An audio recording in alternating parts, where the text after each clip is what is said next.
The day I graduated, my family left me at a bus stop with $60 a half-empty bottle of Gatorade and a good luck out there tossed through a rolled-down window. The sun was merciless, melting the pavement under my shoes while their car shrank into the distance. I remember thinking, this can't be real. Families don't do this. But mine did. I sat there with a backpack full of nothing and a head full of questions that would take 13 years to answer. Because when I finally saw them again, they didn't even know who I was. From the outside, the Blakes looked like the kind of family you'd see on a Christmas card, matching sweaters, wide smiles, a golden daughter in the middle. That was Natalie, the golden child. Perfect GPA, perfect hair, perfect timing to post every good thing online before anyone else could. And then there was me, Erica, the shadow cropped out of every picture, the backup plan that no one asked for. Mom liked to say I was independent, but what she really meant was unwanted supervision. She ruled the house with manicured hands and a smile that could slice glass. Dad was quieter. He'd clear his throat before saying anything that might sound like a disagreement. Most of the time, he didn't say anything at all. The night before graduation, we had dinner at a chain steakhouse off the highway. Natalie had just gotten into her dream college on a full ride, and Mom raised a glass to her like she'd just cured cancer. To Natalie, she said, "The one who makes us proud." I smiled because that's what I was trained to do. When Mom's gaze turned to me, it was brief, obligatory, and to Erica for finishing. Everyone laughed, except me. I didn't know that would be my last meal with them. The next morning was chaos, caps, gowns, camera flashes, families hugging their kids tight. Mine stood at the edge of the parking lot like they were already halfway gone. When the ceremony ended, I turned around to find them. Natalie was taking selfies with her friends. Mom was checking her phone. Dad was talking to a man from his office. I waved. No one waved back. We walked to the car in silence. I thought they'd drive me home, maybe go for ice cream like the other families. Instead, we pulled into the bus stop off Route 9. The tires crunched against the gravel. I waited for someone to speak. Mom leaned across the seat, her perfume thick and sweet cherry blossom and distance. "Good luck out there," she said, pressing $60 into my palm like it was a gift, not a goodbye. I opened my mouth, but no sound came out. The car door slammed.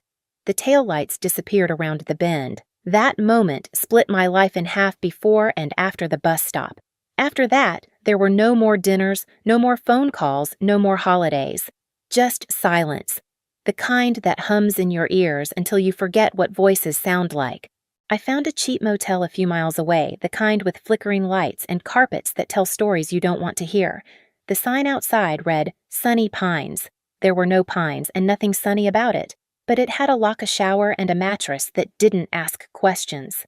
I lay there that night staring at the ceiling, thinking maybe being left behind wasn't the end.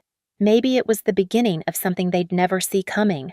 The first week alone felt like living inside a bad dream that wouldn't fade when the sun came up.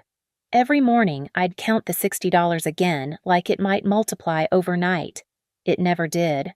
The vending machine at the bus station became my breakfast, lunch, and dinner. By the time I found work at a gas station on the edge of Brookfield, I had $12 left and blisters that looked like maps of everywhere I didn't want to be. The gas station manager, Mr. Liu, hired me under the table for $8.50 an hour. I mopped floors, cleaned bathrooms, stocked shelves. He didn't ask questions, and I didn't offer answers. At night, I'd walk back to Sunny Pines, my shoes soaked from the rain, my clothes smelling like diesel and loneliness. The only sound in the room was the hum of the old air conditioner trying to breathe. One night at the diner across the street, I met Jo. She was the kind of woman who looked like she'd seen every version of rock bottom and learned to laugh at it. Purple streaks in her hair chipped nail polish sarcasm like armor. "You new in town?" she asked, lighting a cigarette even though the sign said not to. "Sort of," I said. She studied me, then smirked. "You've got that just fell out of my own life look. Don't worry, it fades." Jo became my accidental friend.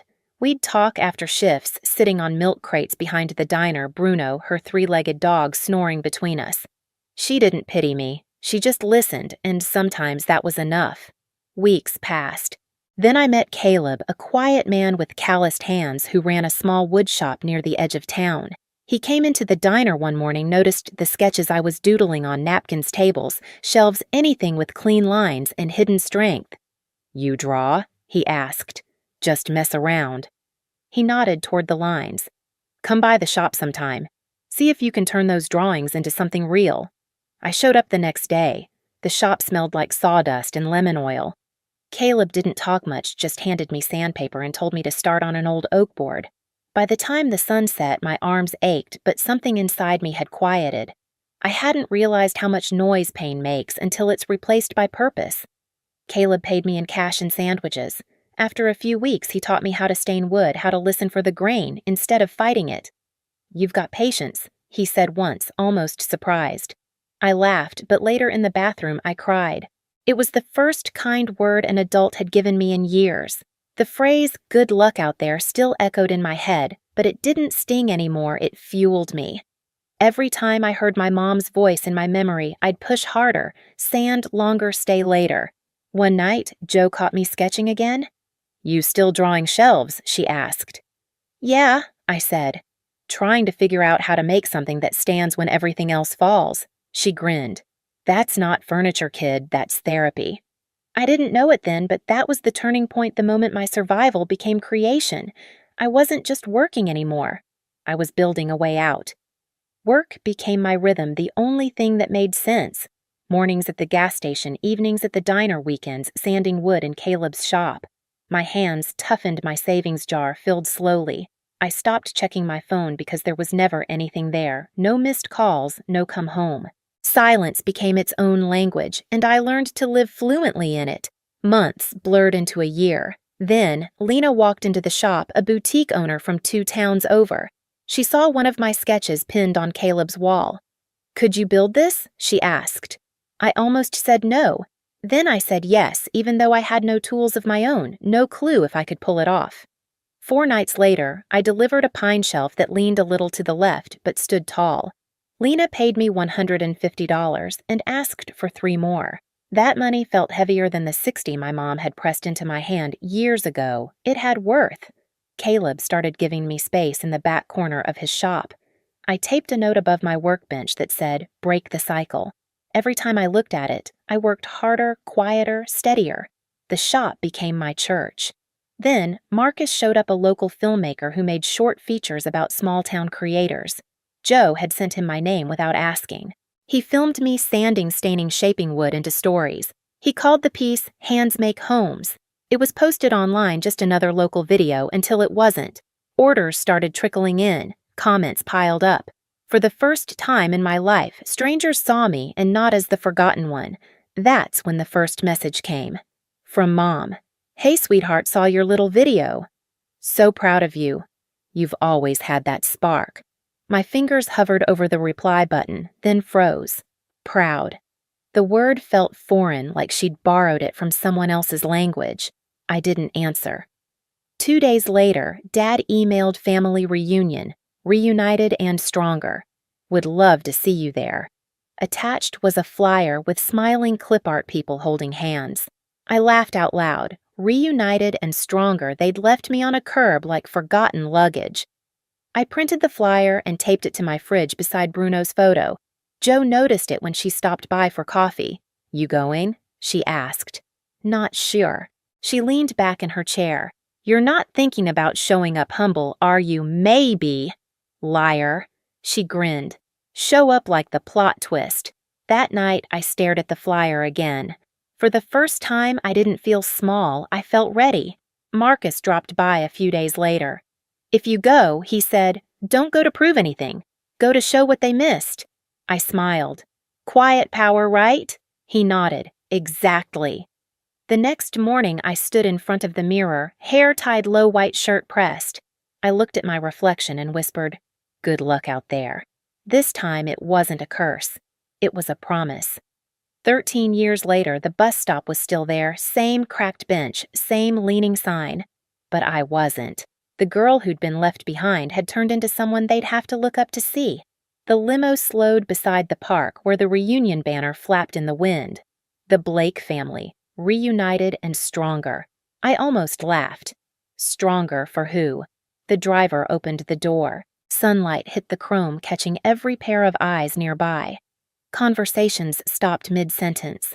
Kids froze with dripping popsicles. Then I stepped out. White linen, brown leather watch calm shoulders. Silence spread like a ripple across the grass. For a moment, none of them knew who I was. Mom's hand flew to her chest. Dad's plastic cup tipped spilling punch down his khakis. Natalie, perfect as ever, said my name like a question she didn't want the answer to. Erica. I smiled, slow. Hey, stranger. It was like tossing a match into dry leaves. Whispers caught fire. That's her Erica, the one from that woodwork video. I could see it click in their heads. The same woman they'd ignored was now the one strangers admired. Mom moved first, her heels sinking in the grass. You look different. I should, I said. I grew up. She forced a laugh that sounded like glass underfoot. We're just so proud of you. Everyone's been talking about your success. I raised my cup of lemonade. Glad to give them something new to talk about. Dad joined in, trying to look paternal. Didn't expect you to make it, kiddo. I didn't expect the bus stop, I replied evenly. He blinked, color draining. Mom's smile faltered. The words hung there heavy and sharp. Natalie swooped in, as polished as ever. You didn't have to make it a statement. I didn't, I said. This is just who I am now. Her lips tightened. They never meant to hurt you. I know. They just didn't care if they did. That shut her up. Around us, relatives began circling, buzzing like flies around honey they didn't earn. We always knew you'd turn out fine, Uncle Mike said, patting my shoulder like he'd trained me himself. Guess we raised you tough, Aunt Pam added. I smiled without agreeing. Funny thing about memory, I said quietly. It forgets who left first. Then came Sienna. She looked exactly as I remembered from Marcus's old photos, flawless, curated beige everything. She carried a tray of brownies like it was an offering. Erica, what a surprise, she said brightly. Your aunt invited me. We met at a charity event. I told her how inspiring your story was. I tilted my head. Inspiring, huh? She nodded, eyes glittering. I just wanted them to see how far you've come. I'm sure you did, I said. The smile on my face didn't reach my eyes. People started taking pictures, phones out, flashes blinking. My story suddenly their trophy. The same family who'd left me behind now posed like they'd carried me here. I set my drink down slowly, deliberately. You know, I said, there's something poetic about this. Dad frowned. About what? About leaving someone at a bus stop and watching them arrive in a limo? No one spoke. A bird chirped somewhere, the only sound brave enough to exist.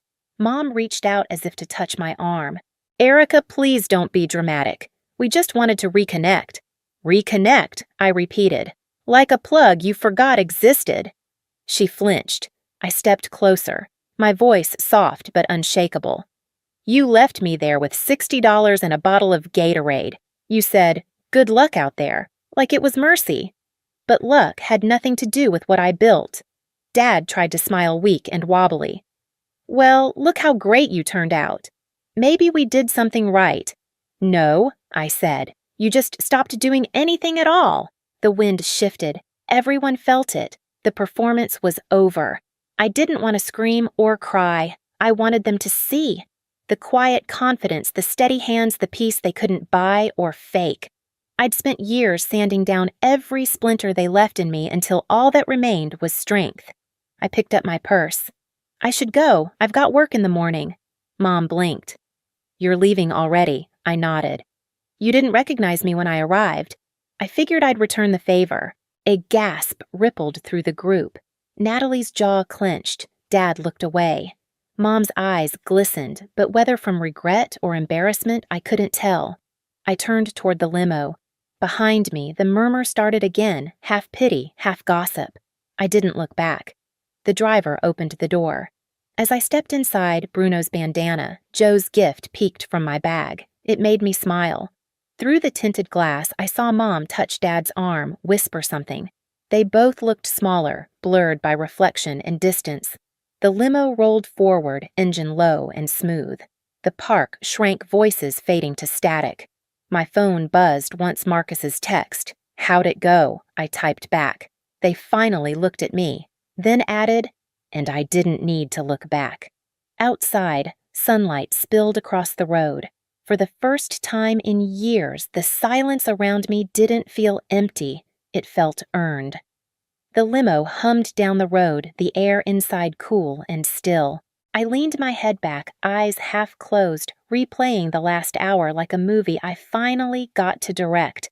No screaming, no begging, just silence that hit harder than any revenge speech ever could. For years, I'd dreamed of saying something grand, something that would make them regret everything.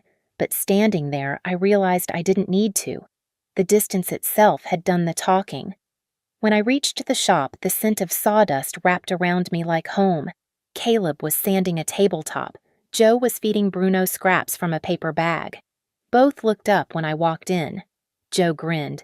"So did they combust?" I laughed, shaking my head. "No, just melted a little."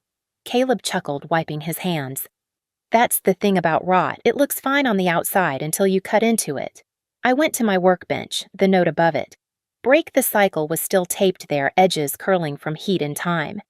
I pulled a new sheet of paper from my notebook and wrote beneath it, "Done." Marcus showed up later that evening, camera bag slung over his shoulder. He didn't ask for details. He just set a cup of coffee beside me and said, "Looks like peace suits you." I smiled. Turns out it's my size. Outside, the sky dimmed into gold. The tools glimmered under the light, steady and patient, waiting for whatever came next. I stood in the open doorway of the shop, the last light catching the dust in the air like glitter. Behind me, the machines were silent, every surface built by my own hands. I thought of the bus stop of $60 and a backpack and smiled. They didn't recognize me, and that was the point. If you've ever had to build yourself from nothing, I get it. You're not alone. Hit subscribe and keep building your own story one piece at a time.